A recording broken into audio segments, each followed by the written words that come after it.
Fala galera Mega Power, começamos de vez agora um verdadeiro novo momento para Porter. Sim, você está vendo em primeira mão, a primeira vez, o Odcast, o podcast oficial da Porter. E claro, hoje nós temos um momento histórico da nossa empresa. Alguns já conhecem a nossa história, outros não. Alguns já se conectaram e já se reinventaram ouvindo as histórias da Porter.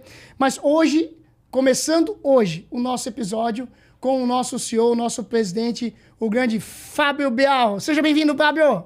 Valeu, Odi. Obrigado. Ô, Glória! Tamo junto. Então hoje nós vamos fazermos um bate-papo para você entender como é que funciona todo esse ecossistema da Porter, como começou. E eu tenho certeza que você vai se inspirar ou com alguma história, ou com algum desafio, ou até mesmo com uma grande conquista, que nós vamos contar nos próximos 50 minutos, 55 minutos ou uma hora. Mas antes disso, antes de eu passar a palavra para o Bial, tá passando aqui todos os nossos patrocinadores. Essas empresas aqui estão revolucionando o mercado condominial brasileiro. Essas empresas aqui estão nos ajudando a criar o nosso ecossistema e também vou estar chegando esse episódio. Então, se você está vendo no YouTube ou se você está ouvindo em alguma plataforma, na legenda, na descrição, está aparecendo todas as empresas estão patrocinando todo o nosso ecossistema. E se essa logo aqui você nunca viu, pode me chamar no direct, pode mandar mensagem para mim, que nós vamos conectar você nesses nomes grandes do mercado condominial brasileiro. Bial, para mim é uma honra ter você aqui no nosso primeiro programa, né? Você que vem inspirando muita gente nesse mercado. Eu sempre falo, né, galera? Eu sou um faladorzinho, mas tem uma mente mega power por trás de toda essa história. E é o Bial. E hoje nós vamos entender a história dele. Bial, conta um pouquinho da tua história, mas bem do início mesmo. Quero que o pessoal entenda. Eu conheço todos os diretores da Porter, a família Porter já conhece, mas o público não conhece de onde surgiu toda essa história e aonde nós estamos chegando. Vai lá, Bial, conta um pouquinho. Fala, galera. Bom dia. Bom dia, boa tarde ou boa noite, né? Sim. Tanto faz, né? E obrigado aí pela oportunidade de a gente bater mais um papo. Legal. Pelo trabalho que você vem puxando aí hoje. Agora com certeza vai ser um sucesso aí também o Odcast, que eu sei que era um sonho antigo e agora colocando em prática, né? Boa. Bom, Fábio Bial, sou casado, tenho 3 filhos. E contar um pouquinho de onde eu vim, né? Eu nasci em Curitiba, então esse meu sotaque aqui... Paranaense, pé vermelho. Mas me criei lá no interior, então só nasci em Curitiba e fui para a cidade de Francisco Beltrão. Para. Não, eu tenho certeza que você nunca ouviu falar em Francisco Beltrão. Comenta aqui no post. Já ouviu falar em Francisco Beltrão? Não, olha, tem uma história que eu preciso contar. Não, para tudo. Preciso contar. Ô, Bial, eu sempre falo, eu sempre brinco, né? Que o Bial, todo mundo é de Beltrão, todo mundo é de Beltrão. Cara, um dia o Bial tava lá em Londres, com o Alessandro. E conta essa história, Biel, antes de nós falar de Beltrão. Cara, é impressionante, acho que tem 80 milhões de habitantes de Beltrão. Fala aí, Biel. Hoje tem um sonho que você não vai conseguir realizar, porque você não nasceu lá, que eu sei que era teu sonho, né? Nascer em Francisco Beltrão. Mas é uma brincadeira. Francisco Beltrão hoje deve ter em torno de 100 mil habitantes, a gente fala que tem 3 milhões, né? Os outros 2.900 estão espalhados no mundo aí. É verdade. É uma terra de gente muito boa, trabalhadora, que desbrava o mundo aí afora, o Brasil, para empreender e conquistar. Mas essa história, a gente tava em Londres e deu saudade da comida e da carne, né? A gente foi numa churrascaria brasileira e aí, brincando lá, o garçom, começamos a conversar, era de Francisco Beltrão. Meu Deus do céu, olha como o mundo é pequeno, né, galera? Mas em todo lugar que eu vou tem um beltronense. É impressionante. Um dia eu vou conhecer essa cidade maravilhosa. Olha lá, Bial, tu nasceu em Beltrão? Eu nasci em Curitiba e me criei em Francisco verdade. Beltrão. E lá, então, quando o meu pai sempre foi da área comercial, mudava de cidades, mas sempre ali na região. E em Dois Vizinhos, que é uma cidade bastante próxima, 50 quilômetros, cidade bem menor, eu apareci na 5ª série lá do primário com uma nota vermelha em casa. E aí meu pai, extremamente rígido, me deu uma bronca grande e falou, cara, agora se não tá bom só estudar, você vai trabalhar também. 11 anos de idade. Caramba! E eu virei office boy para aprender a trabalhar e dar valor realmente para as coisas, e foi uma virada de chave importante na minha vida ali. Você acredita que isso foi importante na sua vida, Bial? Foi muito importante, porque foi o jeito dele ali de me ensinar a dar valor. Eu acho que eu estava na iminência de me perder, talvez, né? E aí eu aprendi a dar valor, aprendi a gostar do trabalho, de ganhar o próprio dinheiro. E eu nunca mais parei de trabalhar. Então eu fui office boy, mecânico de bicicleta, Que legal. E depois logo a gente voltou para Francisco Beltrão. Mecânico de bicicleta? Também. Será que é por causa disso que você gosta tanto de moto, de coisa? Será que começou lá atrás? Mecânico de bicicleta. Pensa num colecionador de moto, galera. Tem umas motinhas na garagem dele. Ó, mega pau, Ou talvez pode ter sido isso também. A mecânica de bicicleta que você começou a gostar de moto. Sempre gostei. Legal. Apesar de que meu pai sempre falava, cara, não sei de onde que você gosta de moto. E eu já fazia enduro de moto, Olha né? que legal. Então, eu sempre gostei da moto e não veio do pai. Ele nunca subiu numa moto. Bom, e aí, então, em Francisco Beltrão, eu consegui um trabalho, o meu primeiro de carteira assinada, aos 14 anos. Top. Eu tenho até esse crachá lá com a foto de menininho guardado em casa. Aos 14 anos, eu fui ser office boy numa concessionária da Volkswagen. E ali eu aprendi muito, né? Eu tenho muito a agradecer com os meus chefes, sempre os líderes ali que sempre me ensinaram muita coisa. E fui indo, virando assistente de escritório, até chegar a secretário de vendas. Então eu fiz o curso lá do SESI, da datilografia. Aquelas histórias antigas da datilografia e muito contrato de consórcio, financiamento. Que legal. E aí eles montaram a concessionária da Renault também. Esse grupo lá tem muitas concessionárias na região. E aí eu fui para a Renault, concessionária da Renault, e em 99 eu cansei um pouco daquilo. Eu já estava com 19 anos e estudando também. Meu sonho era fazer engenharia elétrica. Mas não tinha em Beltrão e nem na região próxima. Então eu tinha que ir a Curitiba. E me formando na Federal, era período integral.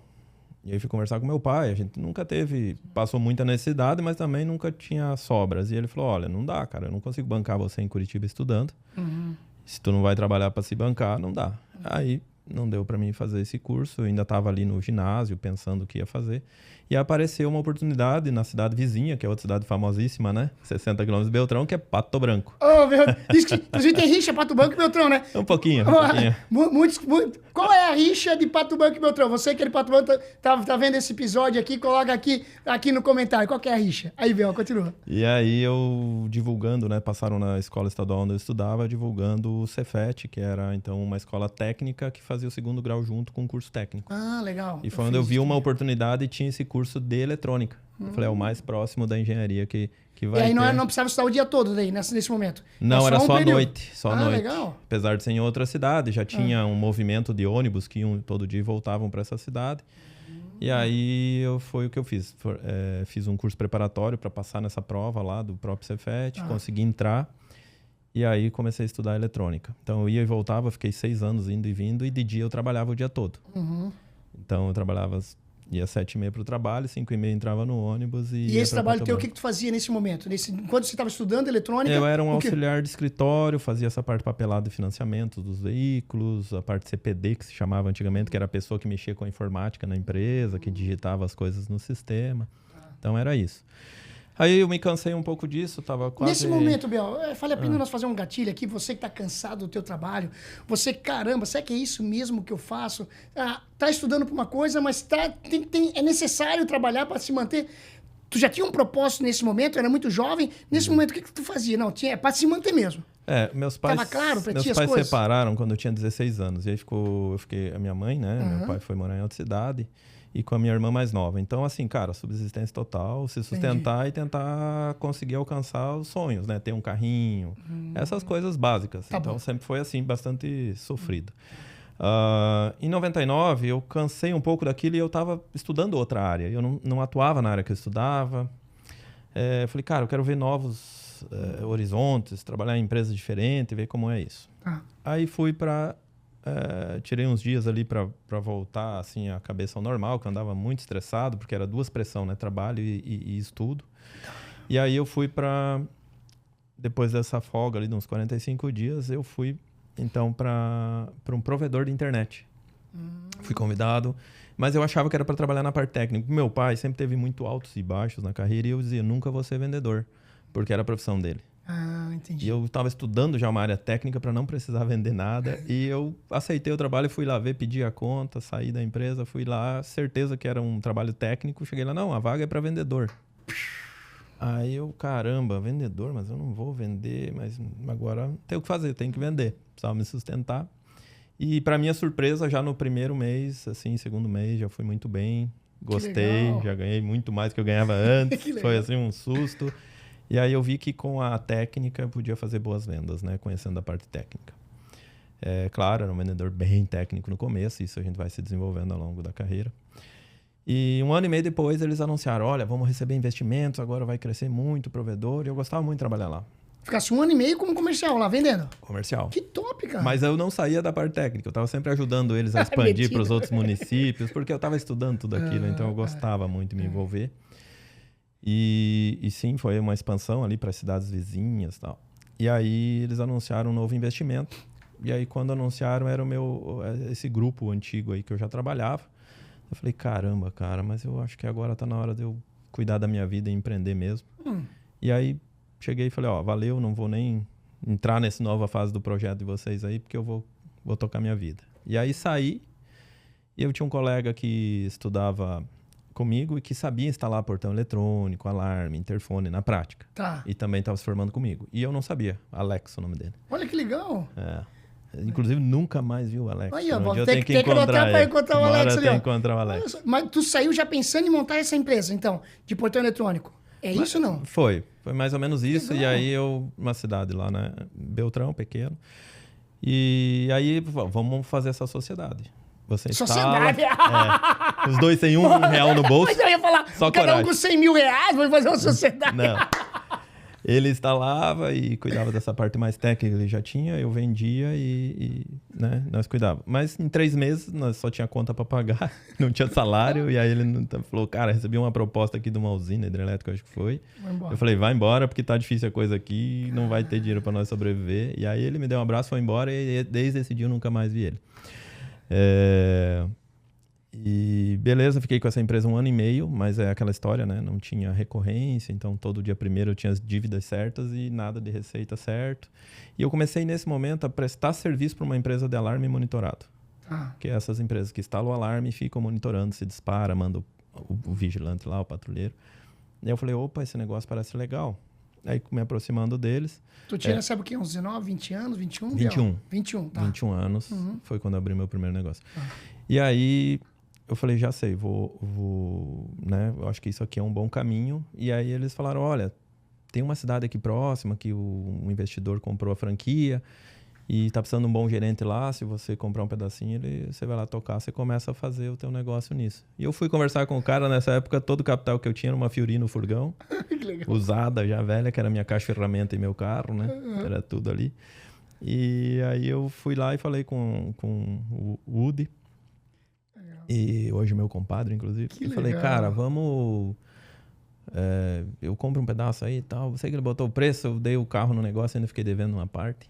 Confiou muito em mim. E aí foi a primeira empresa ali, pequenininha de alarme, era eu, mais 2 funcionários. E a gente foi crescendo, depois montou mais 2 cidades próximas lá. Todas mega cidades, 20, 30 mil habitantes, né? Ampere, Realeza. E aí deu muito certo. Aí em 2004 eu falei, cara, agora eu preciso organizar a minha vida, pagar o que eu devo ali e casar. Porque eu já estava há 6 anos enrolando a moça, né? Aí, a grande Michele, Glória. Em 2000 e... quando foi para fazer esse negócio, como eu ia dar meu carro, e essa cidade era 150 km de Beltrão... não é tão próximo de Beltrão, então, é um pouquinho mais longe. Não, 150. e não tinha linha de ônibus direto, assim. Tá. Era meio complicado na época. Aí ela tinha uma bis, ela trabalhava no Sebrae. Caramba! E daí eu falei, tu me empresta tua bis pra mim ir na segunda, voltar no sábado, ou na sexta de quedas, porque na rodovia de bisinha, sem cilindrada. E daí ela falou na hora, então sempre foi parceira. Então, peraí. Para um corte aqui. Peraí. Então, ó, isso aqui é... Ô, Glória, é benção. Então, a mim, no meu ponto de vista, é uma das suas primeiras investidoras? Ela foi minha investidora anjo, que eu falo, né? Porque acreditou sempre, né? Que legal, Biel. Essa foi Que legal. Não foi nem a primeira vez, porque na primeira empresa ela já me ajudou lá, naquela só de instalar, ela ia lá e tal. Bom. E aí, assim, eu ia no frio, no inverno, de bizinha, né? O povo ver as vitórias, mas a gente passou por bastante dificuldade aí até chegar até aqui. Eu queria que tu contasse um pouquinho mais de detalhe dessa empresa, Biel. Então, tu ia pra lá, tu ficava em hotel lá na empresa, tipo assim, tu ficava... Como é que era a realidade mesmo? A empresa era o seguinte, era uma casa, então... de dia tinha uma secretária que atendia telefone e monitorava os alarmes. Tá. E o técnico instalava e eu vendia e ajudava o técnico a instalar. À noite, eu dormia no colchão na frente do computador para monitorar. Então, se disparasse o alarme, eu que acordava e atendia. Era tudo em DOS ainda. Isso em 2003, por aí.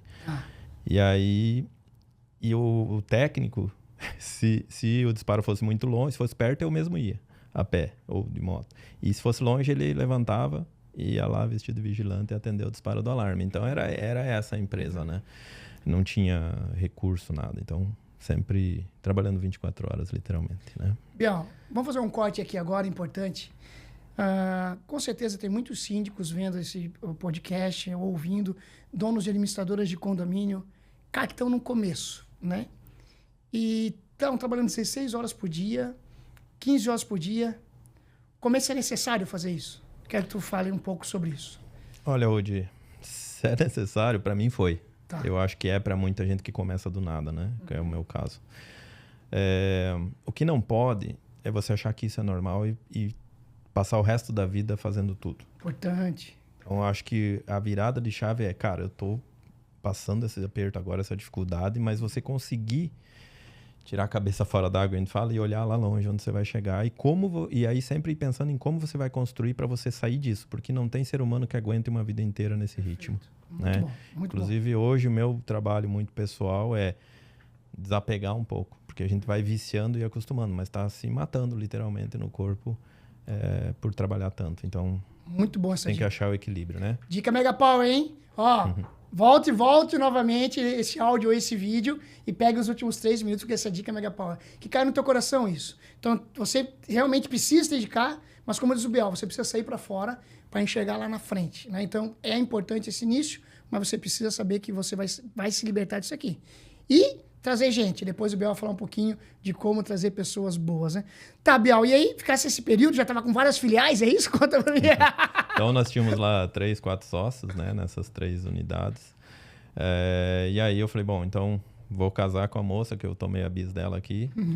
E em 2004 a gente casou, já tava 6 anos, né? Entre namoro e noivado. E aí isso foi em abril. Em dezembro, teve lá uma convenção, uma reunião das franquias, que ainda era relativamente pequeno, e aí os diretores me chamaram e falaram, olha, tem uma franquia, eu era um franqueado, que está lá no Mato Grosso, uma cidade chamada Sorriso, que é uma cidade muito boa, está crescendo muito, mas o pessoal lá não deu certo, a gente vai ter que recomprar e assumir a bronca lá. E a gente tem uma lista aí com alguns nomes, o teu primeiro, se tu aceitar, tem até amanhã para dar resposta. Era num sábado, tinha até segunda para dar resposta. Caramba. Eu falei, tá bom, obrigado pela oportunidade. Quando eu saí dessa sala que tinham me chamado no cantinho lá, a minha esposa já estava chorando. Ela nem sabia o que era, mas ela sabia que ela nasceu em Beltrão, nunca saiu de lá, né? Muito apegada à família. Então, ela já tinha esse medo. E aí, eu contei para ela e falei, temos a oportunidade da nossa vida aí de fazer o nosso caminho agora e voar. Foi um chororô, minha sogra queria me matar. Imagina, né? Levar 6 meses, 7 meses de casado? 8 meses de casado. Meu. Em resumo, na segunda-feira eu dei a resposta que sim e que iria. Aí tu vendeu tua parte nas outras e investiu lá, isso? Isso, vendi tudo, carro, tudo ali e fui para Mato Grosso. Eu cheguei início de janeiro, 15 dias depois veio a mudança e 30 dias depois veio a esposa. Meu Deus. Que daí deu os 30 no trabalho dela no Sebrae e foi trabalhar comigo. Foi minha financeira durante 7 anos. Que legal. Aí quando veio a segunda filha, a gente optou por ela dar uma atenção maior para as crianças e tal. Então, lá em Sorriso foi 50 anos em 5 mesmo, porque em 5 anos mesmo? Que eu morei lá, eu tenho compadres, tenho crianças batizadas lá como padrinho, fiz muita amizade que perduram até hoje, amigos realmente e sócios que eu tenho hoje. Então, Sorriso foi uma cidade muito acolhedora, onde eu tive a oportunidade de aprender muito. Não foi fácil, mas foi legal. E só para fazer um corte, tá, pessoal? Lá era empresa de alarme, né, Biel? De monitoramento. Alarme Nada monitorado. com portaria remoto, controle de acesso ainda. Então, o Biel tinha uma franquia lá, né, de uma empresa de alarme. Eu era sócio dessa franquia, né? Então, lá daí a gente abriu a distribuidora de equipamento desse grupo. Eu ajudava a treinar alguns franqueados lá do norte do país. Foi comprando outras unidades que tiveram problema também de gestão na volta, ali, Nova Mutum. Então, o que precisava, a gente estava sempre atendendo. Até que 2009, então eu estava com 29 anos, eu comecei a achar que eu estava acomodado. Estava tudo muito bem, já tinha conseguido ter alguma coisinha, um terreninho aqui, um negócio ali, estava vivendo bem. Mas eu falei, Sorriso vai crescer, mas eu acho que, né, tava olhando assim. Teu coração já sentia que tu podia mais. Né? E aí o pessoal abriu Cuiabá, que é a capital do estado, 800 mil habitantes. E... Posso fazer um corte aqui? Pode. Conhecendo um pouco a tua história, eu acho que nós temos que voltar um pouquinho. Que momento tu conheceu o Empretec? Foi lá em Sorriso? Não, foi ainda quando eu estava empreendendo, em 2004, antes de ir para o Mato Grosso. Ó, até me arrepiei agora. Tô arrepiado de coração, pessoal, porque o Biel falou com tanto amor do Empretec, que eu acho que foi uma virada de chave para ti também, né? Eu acho que foi. Eu acho que volta um pouquinho, então, ó, nós estamos lá, o Biel já tá saindo de Sorriso, mas ele vai voltar um pouquinho para falar do Empretec. E eu quero que você ouça muito com carinho, que às vezes a gente precisa de um chacoalhão na vida da gente, ou de uma mentoria, ou de um curso Mega Power, para te dar um novo rumo. Fala um pouquinho. Bom, o Empretec é um treinamento que foi desenvolvido pelas Nações Unidas. E ele quis entender, eles fazendo uma pesquisa, queriam entender o que tinha de diferente entre empreendedores de sucesso e não sucesso. No primeiro momento parecia o ambiente, né? País de primeiro mundo, terceiro mundo, mas não era, porque tinha o de sucesso e o de não sucesso em qualquer ambiente. E aí, entendendo a fundo os de sucesso, eles viram que eram habilidades empreendedoras em comum, hábitos que esses empreendedores tinham. E eles pegaram, se não me engano, os 10 principais e criaram um seminário vivencial para você ir lá. Primeiro identificar se tu tem ou não tem e para você praticar, para incorporar isso no teu dia a dia. Top. Então, basicamente é isso. E para mim foi uma virada de chave. Eu descobri em 2004 que eu não tinha foco. Uau. Aí eu brinco com o Ali, né, nosso sócio, que fazia de máquina de desentortar banana até foguete, porque o que pedisse a gente saía fazendo e não sabia dizer não. E aí eu não tinha foco e só trabalhava com os braços, né, nem tanto com a cabeça. Então, às vezes, o segredo é saber dizer os nãos. Segura. O que você faz, o que você não faz. Dica Mega Power, mais uma dica Mega Power desse podcast. Então, é desafiador saber dizer não, então. E lá nesse Empretec, tu aprendeu isso, Bel? Foi Sim. isso que foi a primeira vez que te acordou? Foco. Lá, para mim, o principal foi foco. Teve outros aprendizados importantes, mas o que virou a chave foi foco. O saber dizer não no começo é mais difícil do que agora. Agora eu digo muito mais não, mas é mais fácil. Eu percebo. Ele tem bastante não mesmo, tá, pessoal? Porque mais importante saber o que tu faz é saber o que tu não vai fazer e ter isso claro para ti. Porque o mundo te puxa, tudo é oportunidade. Entendi. E é muito fácil perder. Né? Então, eu acho que tendo isso claro, até que eu vou, até que eu não vou. Ou eu vou, mas não é agora. Eu vou depois que eu cumprir esse objetivo. Porque no final do dia, o que falta sempre é tempo, que é o recurso mais escasso e que todo mundo tem igual. Tempo, braço, dinheiro, que a gente fala, né? Então, você tem que estar sempre ajustando os recursos para você iniciar um projeto e chegar nele até o final. Perfeito. Ou chegar no tempo que você determinou. Perfeito, Bel.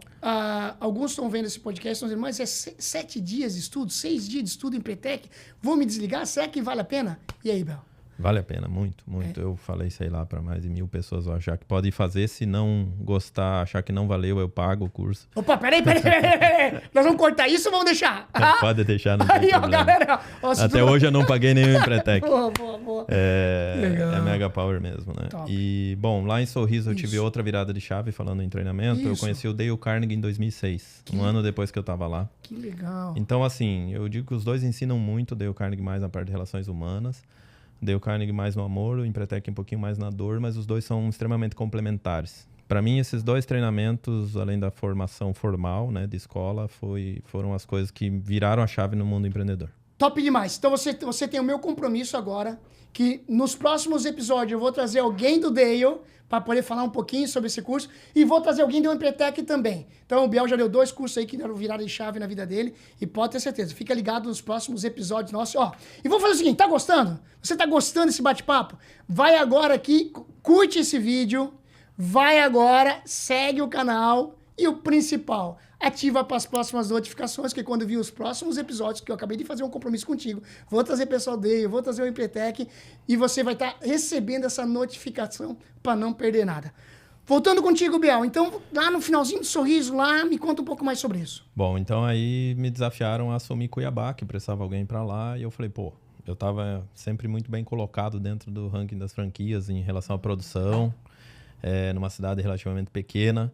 E aí, quando falaram assim, cara, Cuiabá, eu já pensei, 800 mil habitantes, agora eu sou o cara na área de alarme. Aí veio uma grande lição de humildade, mas eu vou para lá. Só que eu esqueci de um detalhe, né? Eu nunca tinha morado em cidade grande, sempre cidade menor, e eu tinha uma realidade ali que eu não conhecia tão bem. Tá. Eu sabia que existia, mas uma coisa é você saber, outra é você viver. Sim. E fui para Cuiabá. E aí lá foi punk, porque uma cidade extremamente violenta, Na época ali estava bem crítico e eu não conhecia aquele mundo, e aí eu passei a ser vítima junto com os meus clientes. E eu comecei a ficar frustrado, porque eu falei, cara, eu não consigo entregar o valor que eu gostaria para os meus clientes, como eu entregava nas outras cidades. E aí, falei, cara, preciso achar o que fazer. Em um ano eu não tinha andado muito, vi que estava meio que trocando 6 por meia dúzia. E naquele momento, a construção civil tinha andado bem no Brasil e estavam entregando muitos condomínios novos. E esses condomínios começaram a chamar a gente para fazer a parte de segurança perimetral, a parte de câmeras. E porque tinha entrada indevida, né, nos condomínios. E aí a gente percebeu que não era pelo muro, né? Era sempre pelas portas de entrada mesmo, portão de carro, portão de pedestre. E aí, olhando um pouco para aquilo, eu vi que tinha uma questão de processo ali que não era bem cumprido. E eu falei, bom, vou montar uma empresa, é o porteiro, vou montar uma empresa de portaria humana aí para fazer isso melhor. Mas antes disso, fui olhar para dentro. Eu nunca fui muito da mão de obra por mão de obra, né? Tanto que a gente não faz isso hoje, sempre agregando tecnologia. Tá. E aí, eu fui para dentro das duas maiores lá, olhar, né? Entender o que essas duas maiores empresas faziam e vi que eles faziam muito mais do que eu imaginava fazer. Eu estava cheio de ideia da faculdade, né? Psicóloga, porque depois do técnico eletrônica, naquela minha primeira empresa, eu cursei empreendedorismo. Ah, legal. Primeira... Tu andava também de cidade para cidade lá também, né? Eu ia para Joaçaba fazer esse curso, né? Legal. 300 km de Beltrão. E andei uma vez por mês lá, era um semipresencial. E aí eu falei, cara, não vai dar para fazer melhor. Olhando de novo, ficando muito nas portarias, eu vi assim, cara, o porteiro aqui é vítima da situação. Porque o síndico é cobrado por entregar a segurança para os moradores, né? Que é um grande engano, né? Sim. A segurança é feita por todos. Sim. Mas cobram só do síndico. Aí o síndico vem e coloca as regras para o porteiro. O porteiro, se ele começar a exigir as regras, tira a comodidade, de certa forma, dos moradores, que é incompatível muitas vezes com a segurança, e aí eles começam... Então ele toma pressão dos dois lados. E aí ele fica tentando administrar para não ter reclamação sobre a pessoa dele, senão ele é transferido, é mandado embora. E aí eu vi que tinha que devolver a responsabilidade para o morador de acessar o seu condomínio com meios eletrônicos que já existiam, e o porteiro, que atendia a exceção, que é a visita não esperada, poderia, então, ser mais eficiente se fizesse o que a gente fez com o alarme. Tirar ele de lá, trazer para uma central onde ele teria um ambiente até mais salubre para trabalhar, ar-condicionado, uma pessoa do lado para dar apoio, gestão, pessoas para substituir na pausa de banheiro, de almoço, e tudo gravado por um software onde deixaria os processos claros, o áudio gravado, o vídeo gravado. Então, foi aí que deu o estalo e eu comecei daí a tentar criar, ver se era viável fazer um sistema em cima da minha mesa mesmo, na sala de reunião. Nós estamos falando de que ano, Biel, isso? 2010. 2010, galera. E para 11, 10 para 11. 10 para 11, o Biel já estava pensando já nesse negócio, né? De como melhorar o processo na entrada e saída. Sabe o que eu estava falando, Biel? Eu lembrei do grande tenente José Elias de Godoy, de São Paulo. Ele escreveu um livro, Biel, ele fez um estudo, com mais de 5 mil roubos, assaltos a condomínio no estado de São Paulo. 90% das invasões dos condomínios, o ladrão não está vindo de helicóptero. O ladrão não está vindo cavando buraco, pulando muro. Então, aqui é pela porta da frente. Então, 90% das invasões no estado de São Paulo, quando ele fez aquela pesquisa, só foi pela porta da frente. Que é o que você atuou com o conceito de processo com tecnologia, né? Foi isso. Aí, montamos esse protótipo na mesa, e quando eu vi que dava para fazer do jeito que eu imaginei, eu falei, caramba, agora eu acho que a gente criou um novo negócio aqui, um novo mercado que vai iniciar. E eu fiquei uns 30 dias, assim, meio pensando no futuro.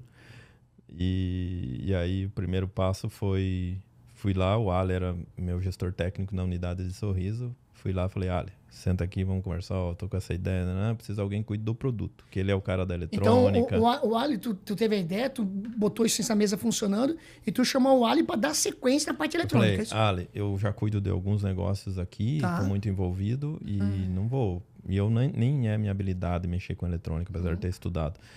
E aí ele adora isso, né? Ele gosta, tem uma facilidade, entende muito. E eu falei, cara, você vem pro projeto, vai ser meu sócio e vai tocar parte do produto aqui. Aí trouxe ele para Cuiabá, e aí ele ficou cuidando dessa parte de produto. E aí comecei como que eu mostro isso para as pessoas, como é que eu divulgo isso? Aí a gente montou numa maleta que está até hoje lá na empresa. Só segura o pé, que eu acho que é importante aqui, pessoal. Eu vou trazer o Alessandro para falar de produtos nos próximos episódios, então fica ligado na tua... Por isso que é importante você botar a notificação aqui, hein? Porque o Alessandro vai vir pessoalmente aqui falar um pouquinho sobre quais são as tecnologias empregadas hoje na sequência de portaria remota, controle de acesso e assim por diante. Biel, tem duas coisas que eu quero que você ajude os gestores que estão ouvindo agora na ponta. A primeira é, volta um pouquinho. Quando você tomou a decisão de sair de Sorriso para ir para Cuiabá, hoje nós temos muitos donos e administradores de condomínio nesse desafio. Cara, o cara tá numa cidade pequena, tá fazendo um baita de serviço e ele quer ir para uma capital. Você acabou de falar, ser humilde e quer dizer, caramba, tu não estudou muito as cidades. Então, primeiro conselho é, cara, tu tem que saber onde tu vai pisar. É isso, Biel? Volta um pouquinho. Tem que entender, tem muita diferença de mercado para mercado e as necessidades são diferentes. Uhum. Muitas vezes o que funciona aqui não vai funcionar lá ou vice-versa. Então, fazer um estudo um pouquinho mais profundo antes de dar o passo. Como eu fiz. Foi já no coração, né? Só olhei para a parte boa, né? O empreendedor, eu brinco, né? Ele é muito otimista, então tem que cuidar, porque às vezes a gente esquece de olhar o que pode dar errado. Top. E agora, Biel, o mais importante. Olha só, eu tenho certeza que você que trabalha com administração de condomínio, queria uma nova solução agora, Mega Power Digital. Eu vou escalar, eu ouço nova solução agora que ninguém fez. E o desafio, para quem mostrar? Né, esse produto aqui tá legal, tá no teu coração. E aí, o risco da pessoa copiar. Agora eu quero que tu fale um pouquinho, vai contar a tua experiência, mas os cuidados que você teve, ou não teve cuidado mesmo. Não, teve. A Carol, que foi nossa jurídica lá desde então, a Carol, chamei ela e mostrei. Falei, olha o que eu fiz. Ela falou, vamos patentear isso. Depositamos patente em 2012. Até hoje não saiu e nem vai sair. O Brasil é bem complexo para isso e não... Até dá para dizer que não é muito sério, né? Em relação ao tempo que leva para sair. Se sair, já não é mais, não né? tem nada a ver, porque todo ano, todo momento está mudando, evoluindo. Então, eu entendi ali que a melhor patente que eu poderia ter era a patente do mercado, né? Ou seja, conquistar mercado. E aí eu acreditei muito naquilo, levei para a franqueadora qual era franqueado, eles entenderam que não era o momento deles, que talvez isso não fosse dar certo. E aí eu falei, não tem problema, eu vou seguir nesse projeto paralelo. E comecei, daí eu precisava de investidores, não tinha ninguém ali, grana. Inicialmente comecei a vender o que eu tinha conquistado. Então, imóvel, em Sorriso, vendi. Aí eu ia devolver a bis para minha esposa ali em Cuiabá, a gente tinha um terreno lá. Aprovou o projeto, demorou, condomínio fechado, 2 anos, o projeto prontinho, ia começar a construir a casa. Aí eu falei, não, segura que nós não vamos construir a casa agora, eu preciso investir no projeto. E no final acabei vendendo o projeto terreno com projeto e tudo, para poder investir. Chegou um dia que bem difícil mesmo, que precisava pagar uns equipamentos que estavam vindo ali, umas placas que na época a gente tinha que fabricar ainda. Eu tive que refinanciar meu carro porque não tinha mais onde tirar recurso e ninguém acreditava, assim, pouca gente acreditava, sabe? Porque era uma coisa que não se falava, ninguém tinha falado naquilo, tinha muita dúvida mesmo, né? Sim. Se ia dar certo ou não ia. Mas nunca tive dúvida, a nossa aposta sempre foi all in, né? Ou vai tudo ou nada, e foi tudo. E aí começou a virar, depois desse momento começou a dar certo, começou a virar. Vinham os primeiros franqueados, né? Legal. Que eram muitas pessoas que eu já me relacionava no mundo do alarme, que acreditaram no projeto. E aí depois eu não sei precisar agora 2 anos, aí eu acabei vendendo tudo na área de alarme e focando só na Porter, e depois 2015 vim para Floripa. Tá, e aí, Biel, essa vinda para Floripa eu quero que você conte, né? Por quê? Porque eu sempre falo que as histórias conectam. As histórias conectam. E eu queria que você contasse por quê. Porque você veio para Floripa, começou a vir para Floripa para poder tentar fazer uma conexão com um software aqui, né? Integrar com aqui.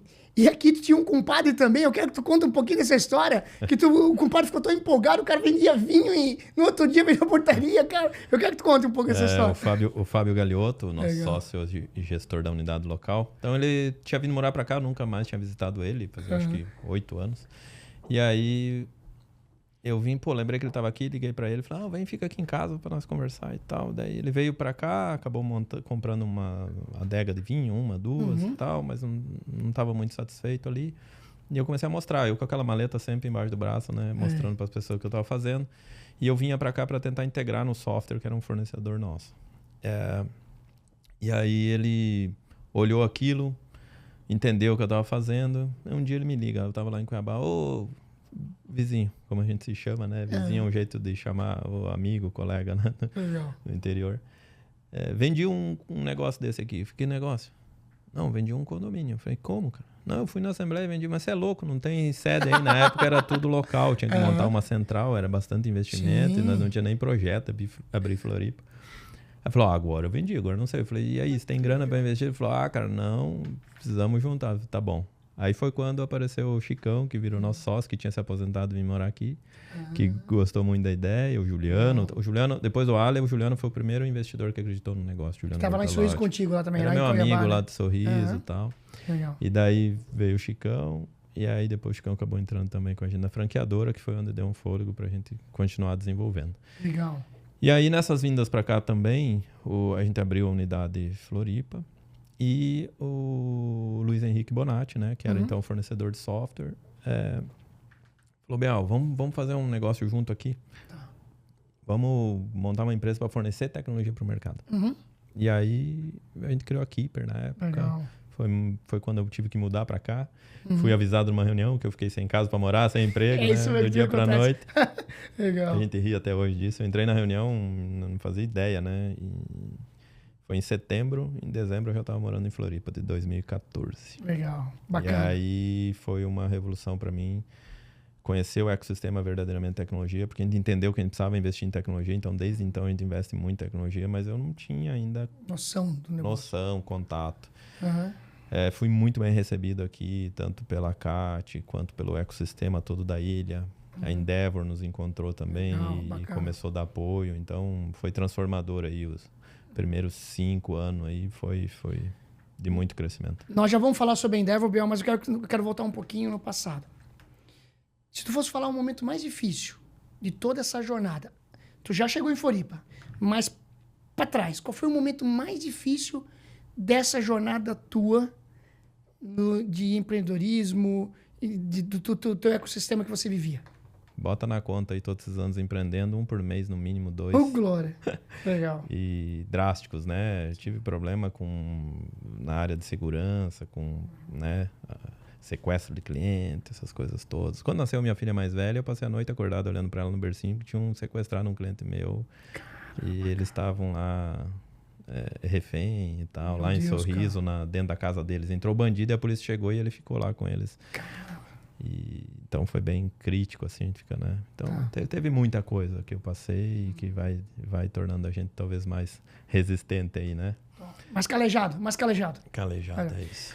Biel, então a equipe surgiu, a porta já estava tocando e tudo mais, e chegou o momento da Endeavor, né? Então fomos escolhidos, a Keeper em si, foi o momento da Endeavor, tu não entendia muito. Foi a Porter primeiro, que era a franqueadora, que estava separada das empresas, e no ano seguinte a Keeper. E aí tu começou a participar mais ativamente, como é que funciona? Tu já falou do Empretec, tu já falou do Dale, agora chegou a Endeavor. O que é Endeavor? Conta pra galera.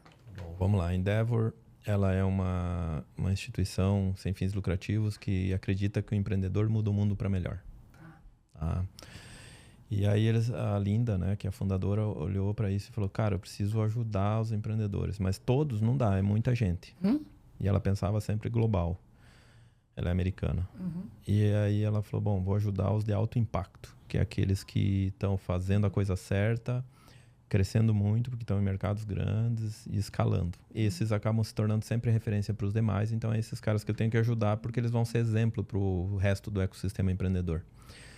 E aí a Endeavor tem um jeito de trabalhar que ela seleciona os scale-ups, que é essas empresas que estão escalando. Eles costumam dizer que procuram grandes empresas enquanto pequenas. Ah, legal, boa. Boa. E foi quando nos encontraram ali em 2017. E a gente começou, eles fazem um programa de 6 meses, era um ano, mais ou menos 6 meses, um ano, para mentoria. Então não tem dinheiro, eles pegam pessoas que são aprovadas na rede lá como mentores, pessoas que querem dar o give back, né? Querem fazer voluntariado e que tem muita experiência, ou que já foi empreendedor, ou que é especialista em alguma área. Então eles reuniam essa turma ali de empreendedores e, mentoria coletiva com essas pessoas para inspirar. Então sempre tinha um ponto muito importante de inspiração, que tem os Day One.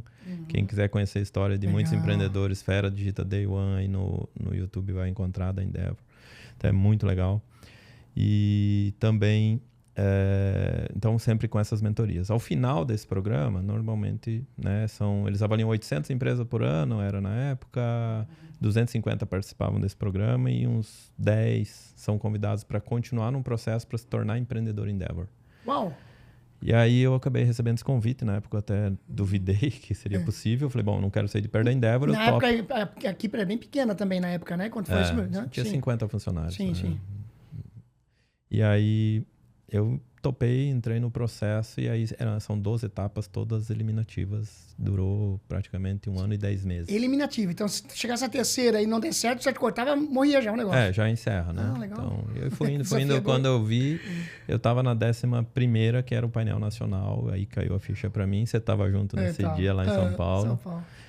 E eu acho que dali que realmente caiu a ficha do que podia acontecer. Pra vocês terem uma ideia, no mundo hoje, a Endeavor está em 45 países, ou um pouco mais. Tem 2.500 empreendedores no mundo e ativos no Brasil hoje entre 120 e 140, mais ou menos, que é os apoiados continuamente, né? Então é uma rede extremamente seleta aí de grandes empreendedores, né? Qual eu faço muito orgulho de participar. Aí, então, fui para o painel nacional, fui aprovado, são 6 mentores sabatinando lá, e todos têm que levantar a mão. Pois é, isso. E aí como é que funciona essa pressão lá? Porque tu tem que defender o projeto, imagina, a tua empresa, né? Eles já estudaram muito sobre a gente, né? Quando você chega lá, eu tenho 15 minutos para fazer o pitch meu e do negócio, e eles 45 para perguntar. E aí você sai da sala e eles voltam, eles deliberam. Mas são perguntas, tipo assim, de botar na parede mesmo? De dizer, cara, tá errado, ou não sei. Me dá fala pro público, como é que foi essas perguntas? Eles querem entender 3 coisas. Se você realmente faz a coisa certa como empreendedor e como pessoa. Caramba. Inclusive, uma dessas etapas é um teste lá de verdade e tal, dos israelenses, é um negócio bem legal. 2, se o teu mercado realmente é grande. E 3, se você sabe como escalar nesse mercado e fazer a diferença. Uau! Então, é sempre para entender isso, que eles fazem muitas perguntas, querem entender a capacidade e a vontade do empreendedor, é uma série. Bom, sabatinado, eles ficam questionando o teu modelo de negócio para saber, né, se isso vai realmente ou não vai. E aí, fui aprovado. Legal. E aí, se preparar para o painel internacional, no meu caso... não tinha terminado, então. Tem mais uma etapa ainda. Que é a última, chama ISP, que é o painel internacional. Que eles fazem em algum lugar do mundo e reúnem empreendedores do mundo todo. No meu caso, foi em outubro de 18, outubro de 19, já ia falar. Na Turquia, em Istambul, onde foram 26 empresas do mundo todo lá para passar pelo processo. 29 empresas, 16 foram aprovadas naquele painel. Legal. E foi 3 dias de sabatina lá, muito rico, muito interessante. E provocações que até hoje eu trago comigo aqui, tento, né? E daí passei a ser um empreendedor Endeavor. O que isso quer dizer? Enquanto eu estiver empreendendo, fazendo a coisa certa, do jeito certo, eu vou ter apoio contínuo da Endeavor. Perfeito. E o que é ter apoio contínuo? Eu tenho hoje um conselho consultivo na empresa formado por ícones aí do mercado, que eu jamais teria condição de pagar, que estão fazendo isso por amor à causa, né? Que é um give back de verdade, um voluntariado. Eu tenho um gestor, 1 ou 2 gestores de conta dentro da Endeavor, que todo desafio que eu tenho, eu falo, estou com um desafio agora de criar um plano de stock option. Aí eu vou lá, eu fiz mentoria semana passada, inclusive. Legal. E falo, eu quero alguém que seja especialista nisso. Eles olham dentro da rede, eles têm um CRM muito bom e me conectam e marcam uma call, e aí E aí o cara não cobra nada por isso, conecta as pessoas e, cara, é papo de amigo meu, de relacionamento, para poder fazer acontecer. E aí, a partir desse momento, eu também passo a dar a mentoria. Então, eu recebo e dou, porque todo mundo já passou por alguma coisa que o outro não passou ainda, então é uma troca, né? Então, muitas vezes... É isso que eu ia perguntar. Então, hoje você devolve tudo que, né, a Endeavor já entregou para nós, tu devolve ajudando as startups hoje, né? Durante o mês, precisa falar com fulano, ciclano, a tua agenda está aberta para eles. Sempre. Legal. Prioridade máxima, porque eu sei o quanto já me ajudaram e eu, na medida do possível, também ajudo muito. Então é isso, é uma rede aí que está nos apoiando, ajudando e que quer transformar o mundo aí através do empreendedorismo. Legal. Um dia nós vamos trazer alguém da Endeavor aqui para falar também, ó. Aí, Biel, desafio aqui, ó. Aí, já vou trazer o pessoal do Odeio, vou fazer o pessoal também do Empretec e vou trazer da Endeavor também. Biel, vamos dar uma parada agora, porque eu tenho um momento aqui que é a gente dar uma indicação de livro. E eu vou apresentar o livro, né? Nem eu mostrei pro Biel também, vou mostrar agora. E eu queria que tu falasse sobre esse livro aqui. E eu tenho certeza que tu vai conectar com a Endeavor também esse livro, é uma surpresa, tu não sabe disso. Mas, a dica do livro é Sonho Grande. Essa é a dica do episódio de hoje. O primeiro episódio do podcast, que é o programa oficial, o podcast oficial da Porter. E o primeiro livro que eu vou te dar vai ser o quê? O Sonho Grande. Biel, o que você tem para falar desse livro aqui? Sonho Grande. Esse livro também eu conheci nesse momento aí que estava conhecendo a Endeavor. E essa frase, né? Sonhar grande e sonhar pequeno dá o mesmo trabalho. Então, vamos sonhar grande, é do Paulo Lemann, Jorge Paulo Lemann. E eu acho que ajuda a gente, às vezes, a não ficar realmente se conformando com pouca coisa, né? Sonhar, você tem que sonhar grande. Claro que você tem que executar todas as etapas para chegar lá. Mas quando você está de olho realmente lá adiante, no teu objetivo, eu brinco, um olho lá e o outro aqui na execução, você sabe onde você vai chegar. Legal. Então, todo mundo pode. Eu acho que todo mundo tá aí, pode fazer, tem capacidade, construir. Né? Então, esse livro eu acho que deu esse start, foi logo que a gente chegou em Floripa, que a gente leu. Assim como muitos outros vêm ajudando a gente a abrir cada vez mais a cabeça, entender, aprender e entender que é capaz, que pode fazer. Top demais. Biel, eu queria que tu contasse um pouquinho sobre o Clube do Livro. O que é o Clube do Livro? Como é que funciona? O pessoal sempre pergunta para mim, né? Como é que funciona o Clube do Livro na empresa? Como é que funciona esse negócio? Conta um pouquinho a história do Clube do Livro, por favor. Eu não sei se você sabe, quando eu cheguei em Sorriso, eu fui atender um arrombamento. Tinham roubado uma concessionária da Honda lá e o gerente, conheci ele naquele momento, chama Antônio Segato. Grande Antônio Segato, que legal. E o Antônio Segato foi um grande amigo que me ajudou muito nessa jornada no Mato Grosso, dando dicas. E aí a gente, naquele momento lá de momento difícil, complexo, a gente aprendeu um a respeitar o outro e acabamos ficando amigos. Top.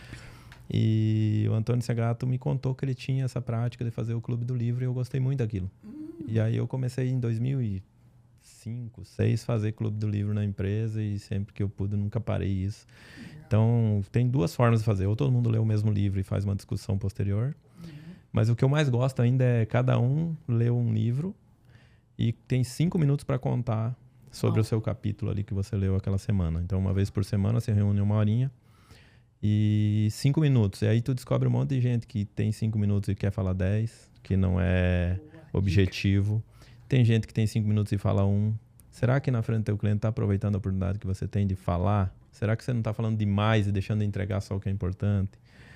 Será que ele leu? Ou é o cara que só vem aqui para sugar dos outros e não entrega? Então é uma dinâmica que você tira muitos aprendizados para você se conectando com a tua equipe. Porque só no profissional, no dia a dia, inclusive os livros é livre. Pode ler romance, pode ler o que quiser. Livro mais técnico, não importa. Acho que tem um... E o legal disso é que eu fazia aí faço com 6 pessoas. Agora, hoje de manhã, antes de vir para cá, eu tive o Clube do Livro. Top. Toda segunda-feira, às 9 da manhã, é sagrado nosso Clube do Livro. Então, eu faço com o meu time e sugiro sempre que eles façam com os times deles, meus liderados, e assim sucessivamente dobrando dentro da empresa. E eu acho que isso desenvolve e eu tô lendo 6 livros ao mesmo tempo. Boa. Então, tem mais esse ganho, né? Pelos olhos da outra pessoa. Então, tu aprende a conhecer a outra pessoa, como ela raciocina sobre os temas, o que ela pensa sobre, e aprender com ela. Eu já li livro que já teve no Clube do Livro que eu já tinha lido, quando eu li pelos olhos de outra pessoa foi diferente. Então isso você vai desenvolvendo também a tua habilidade de entender que cada pessoa é única e como cada pessoa interpreta esse nosso mundo. Muito legal. Tem algum case que te marcou sobre o Clube do Livro, Biel? Que tu possa contar pra galera ou não? Tem sim. Tem o primeiro grande case foi... Até porque eu não tinha o hábito da leitura. Não tinha mesmo? Não tinha. Tu gostou da ideia? Aos 26 anos, eu falei, cara, é a oportunidade para mim começar a ler. Porque eu vou ter esse compromisso com os outros da mesa. Ah, legal, boa. E aí, lá em Sorriso, hoje o nosso sócio que toca a unidade de Brasília, o Ramiro, era nosso comercial lá na época. Ele leu o livro. Até esses dias eu lembrava até o livro qual era, agora me fugiu. Acho que é os... não lembro. Bom, ele leu o livro e quando terminou no último dia, ele chorou muito e nós não entendemos muito na hora. E depois, conversando com ele estava emocionado porque foi o primeiro livro que ele tinha terminado de ler na vida. Uau, que legal! Então, aquilo me marcou muito e eu vi que eu, levando isso adiante, poderia ajudar as pessoas também. Muito bom. Biel, família. O que é família para você? O Porto Seguro, né? É? É a nossa realização, o motivo pelo qual. Legal, bacana. Moto. Paixão. Rally. Amor. Paixão. Eu queria que tu contasse um pouquinho como é que é o Biel fora assim, do CEO, né? Fora da empresa. Cara, tu correu o Rally dos Sertões, é isso mesmo? Conta um pouco mais sobre isso. O pessoal não vai acreditar. Eu nunca consegui fazer nenhum esporte direito. Lá no tempo mas já me falaram que tu é um bom jogador de futebol? Não. Tu em Sorriso não era um bom jogador de futebol, não era? Eu jogava com o pessoal lá bem mais velho que eu, com a idade do meu pai, para poder fazer amigos, mas eu não gostava, não sabia, nunca soube jogar bem. No tempo de escola, do ginásio, eu ia para os jogos escolares pelo teatro, porque eu não conseguia entrar em nenhum time. Que legal. É verdade. E olha que eu não gostava do teatro, mas era a única coisa que sobrava uma vaga. Legal. E aí, quando eu cheguei no Mato Grosso, 6 meses depois, meu irmão mais velho faleceu de acidente aqui no Paraná. E ele era o cara na moto. O bicho tinha muita habilidade com moto. E off-road, ele gostava muito e tal. E aí, eu só trabalhava e ele curtia pra caramba a vida. E eu achava, ele era 5 anos mais velho. Eu achava que ele tava errado. E quando ele faleceu, foi uma grande lição pra mim, que eu vi, cara, se eu tivesse morrido, não tinha feito diferença nesse mundo aí, só trabalhado. Então eu vou começar a dosar as coisas, e uma das primeiras coisas que eu fiz foi comprar uma moto para começar a fazer trilha de moto. Que legal. E não sabia nada, eu subia de um lado da moto que era do outro, era ruim pra caramba. E fui indo, acabei ficando 3 anos campeão estadual de enduro de regularidade no Mato Grosso. Fiz um dos maiores ralis do Brasil, foi 1.000 quilômetros, 4 dias rally da Independência, enduro da Independência. Fui para a Romênia com uma turma de amigos fazer hard enduro lá, andar nas trilhas mais difíceis do mundo, Portugal também. Então, realizei alguns sonhos na moto. Mas quando eu cheguei em Floripa, eu acabei desacelerando a parte da moto, começou a dar medo, a idade chega, eu vi que estava correndo alguns riscos elevados ali com a moto, e aí eu parei com o off-road, e aí eu fiquei um pouco deprimido, e olhando para isso, falei, cara, eu preciso fazer o que eu gosto. E aí um amigo que saiu da moto e comprou um UTV, que é aquelas gaiolinhas, né? Que é um carro, só que sem para-brisa ali. Ele falou, Biel, isso aqui é legal. Fui dar uma volta no dele, já comprei o dele usado e não parei mais. Aí em 2023 eu realizei o sonho de fazer o Campeonato Brasileiro, incluindo os Sertões. Que legal. E em 2024 eu fiz o Rally dos Sertões, que foi 3.800 quilômetros, 8 dias dentro do carro. E estamos aqui planejando para ver se vamos fazer o campeonato esse ano de novo.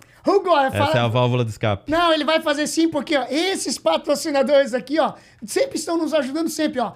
Você precisa seguir esses patrocinadores. Todas essas empresas aqui, ó, nos ajudam a manter o podcast, o Jornada Porter. Jornada Porter, sim, 31 cidades pelo país. Aqui na descrição do nosso vídeo vai estar a lista do link das 31 cidades. Nós vamos ter o Porter Summit. Se você está vendo esse programa em 2025, nós estamos gravando no início de 2025. Então, ó, nós vamos ter o Porter Summit no dia 8 de novembro de 2025, o maior evento do mercado condominial brasileiro.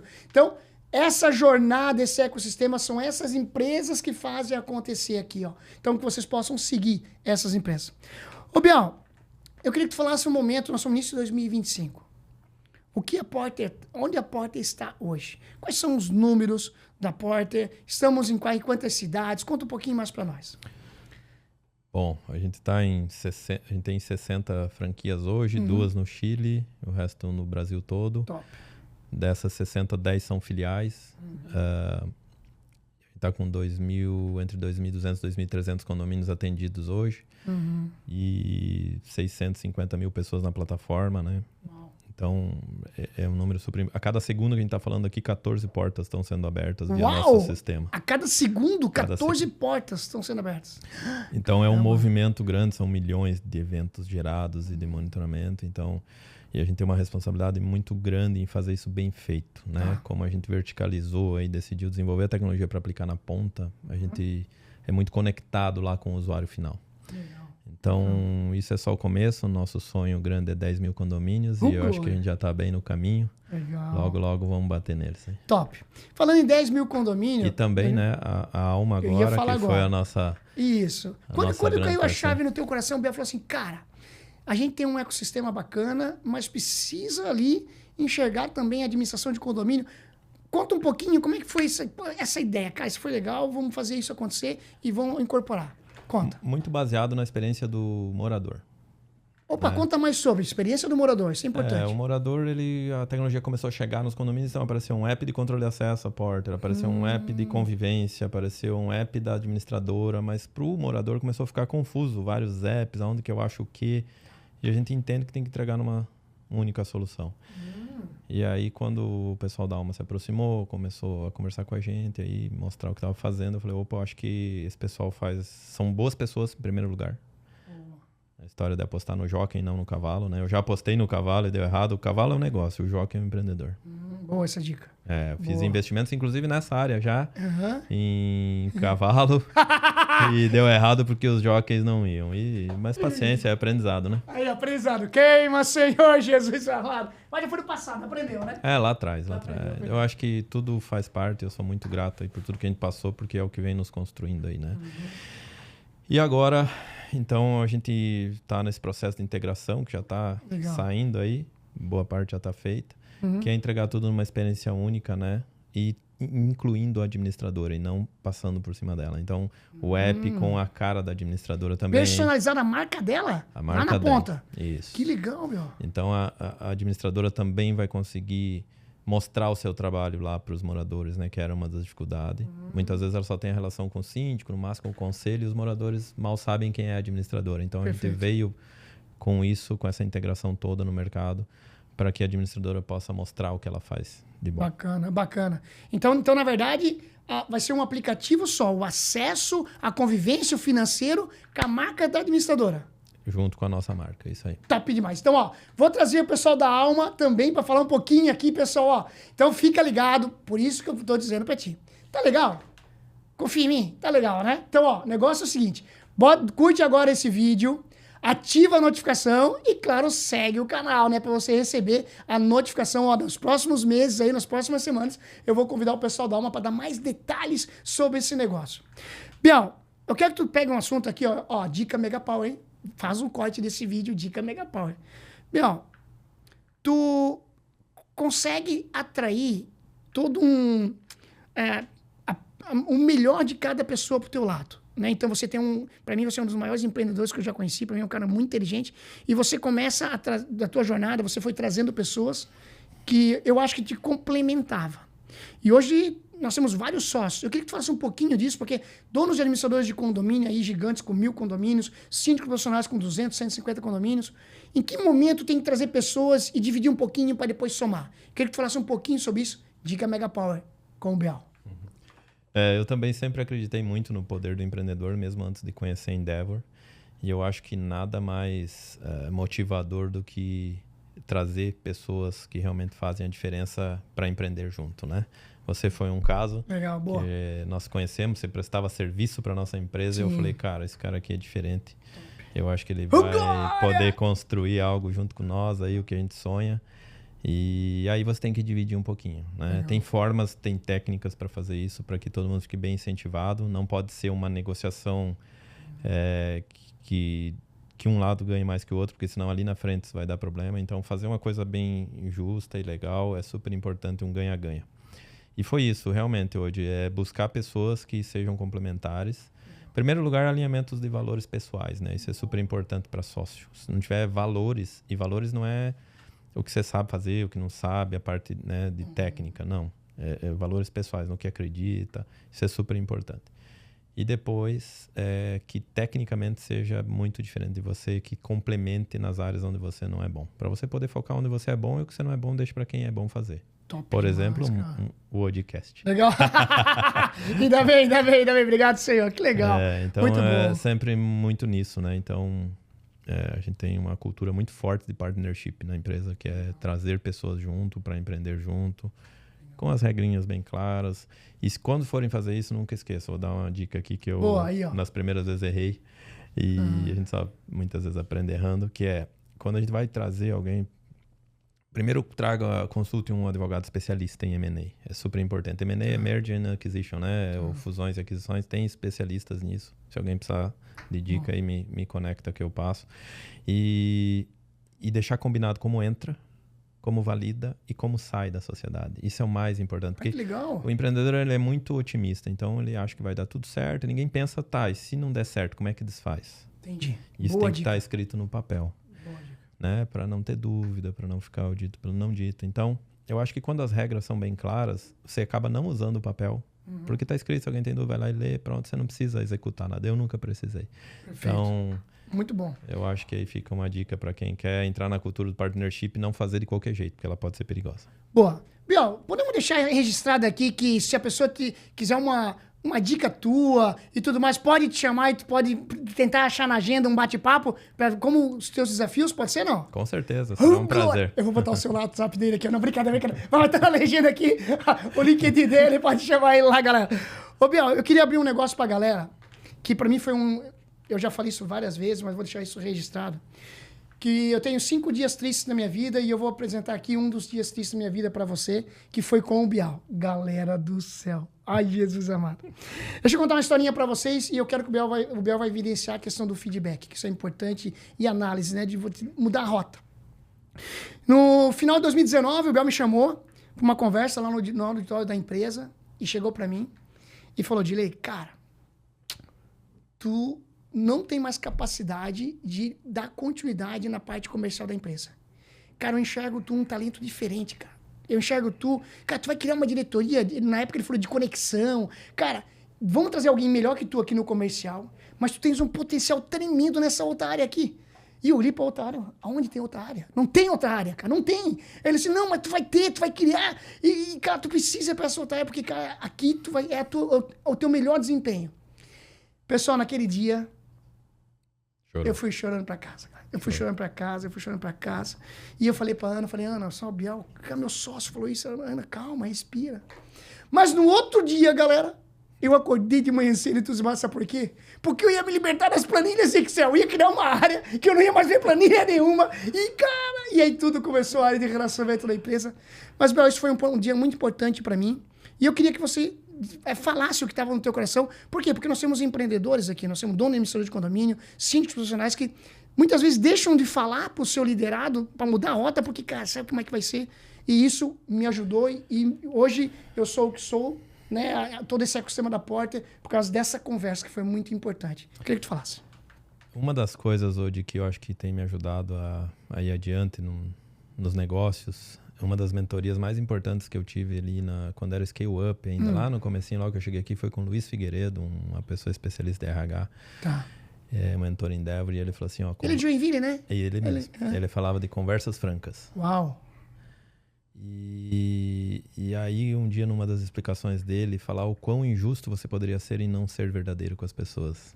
Que top, galera! E aí, isso eu peguei muito forte pra mim. E aí eu só precisava aprender e continuo tentando aprender cada vez mais em como fazer isso de uma forma mais tranquila, mas nunca deixar de ser franco. Que top.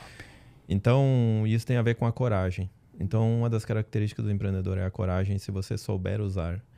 Nunca discutir pessoas, sempre os fatos, né? As situações, as posições. Então, foi o que eu te disse naquele dia, hoje. Tem a ver com as tuas habilidades, mas não é pessoal. Eu quero o bem do negócio, eu estou aqui representando um CNPJ. E devo isso aos meus sócios, fazer isso bem. Muito bom isso, hein?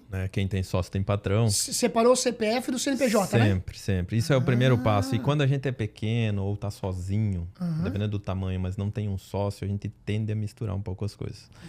Então, eu acho que vale muito fazer essa separação, conversas francas e sempre trazer evidência, né? Isso eu aprendi no Dale Carnegie. Você sempre tem uma evidência. Então, tô te falando que você não faz. Lembra aquele dia? Então, você não fez naquele dia. Não falar aberto. Você nunca faz, mas nunca quando? E aí fica uma discussão. É aquela técnica também do feedback. Sempre trazer evidência, o fato.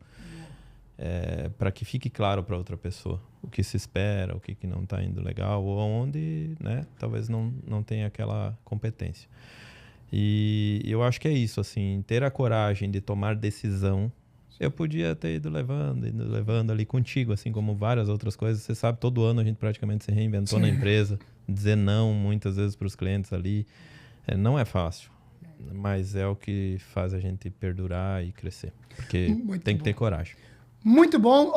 Pega agora esse link desse vídeo e manda para o teu chefe. É verdade, manda pro teu chefe. Pega agora. Você que é gente de conta, emissora de condomínio, pega esse link e manda pro teu chefe. Esse episódio é mega power mesmo. Ou você que é síndico, manda lá para um outro síndico amigo teu esse episódio, porque eu tenho certeza que são dicas valiosas aqui. Bial, olha só. Tu tens uma frase que toca muito no meu coração e eu quero que tu explique essa frase pro nosso grupo. Pro pessoal que está nos vendo ou está nos ouvindo. Tu não chegou até aqui agradando todo mundo. Né? E é verdade, tu não chegou até onde tá chegando, chegou até agora e vai agradando todo mundo. E que frase que é essa e por que você tem isso no teu coração? Que me enche também de orgulho isso. Hoje às vezes a gente fica triste, né, em deixar uma outra pessoa às vezes não feliz, né? Sim. Mas você tem que saber o que você faz e quando você sabe o que você faz dentro dos teus valores, fazendo a coisa certa, às vezes tem pessoas que querem coisa diferente, então tu tem que saber dizer os não. É isso que eu digo, eu não consigo deixar todo mundo feliz o tempo todo. Sim. E nem é esse o meu papel. Perfeito. Né? Se eu tô fazendo as coisas que eu acredito, com convicção de que para mim é correto e tá justo, é uma coisa que eu busco muito, é justiça, ser justo, né? Eu fico tranquilo com isso. E vai ter gente que vai ficar triste muitas vezes. E paciência. Ela pode entender ou não. Eu tento explicar, mostrar o porquê das coisas.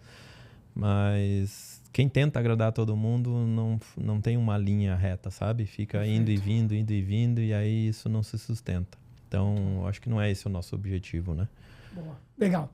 Show de bola. Agora nós estamos na reta final já do nosso podcast, esse programa que vai ter vários episódios daqui para frente. Bial, a Porter daqui a uns anos, onde vai estar? Conta pra galera. E esse aqui vai ser o trecho que o pessoal mais vai ver desse episódio, eu tenho certeza disso. Aonde a Porter vai estar, a Alma vão estar, então, que é a fusão das duas empresas, como é que vai estar? Bom, hoje o nosso propósito é melhorar a vida em condomínio com tecnologia e segurança. Né? Então, nós somos uma empresa de hardware ou só de software. Cara, tudo que a gente faz no final é para melhorar a vida das pessoas lá. Perfeito. Com tecnologia, que é nosso background, e com segurança, que é o que a gente sabe fazer também. Então, o que a gente quer cada vez mais é impactar positivamente, criando um ecossistema e facilitando tudo isso.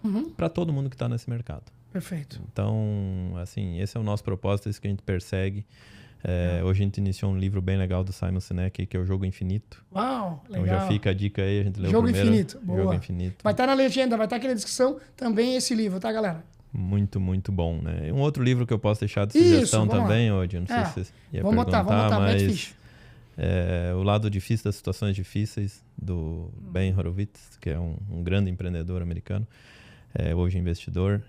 Esse foi um livro que me confortou muito nas horas difíceis, porque ali ele abre todas as dificuldades que ele passou, né, as angústias, e eu vi, cara, o cara é um mega empreendedor mundial aí e passa por isso, por quem seria eu para não passar também por essas dificuldades? Faz parte, respira fundo e vamos em frente. Então é um livro, esse eu chamo livro de cabeceira, porque me trouxe, foi num momento muito importante que eu li, de muito, né, desafio, e eu acho que ele sempre, para quem está ali um pouco cansado, angustiado, esse livro pode ajudar muito. Boa! Pessoal, antes de eu fazer a pergunta final para o Bial, tá passando aqui os nossos patrocinadores, essas empresas que estão transformando o mercado condominial brasileiro, estão ajudando a gente a fazer todo esse ecossistema rodar, a compartilhar conhecimento com você. Então, bora seguir essa turma, que elas são empresas que estão inspirando e tirando nós da zona de conforto também. Bial, tua dica final para o pessoal que está nos ouvindo, tua mensagem final para a galera aí.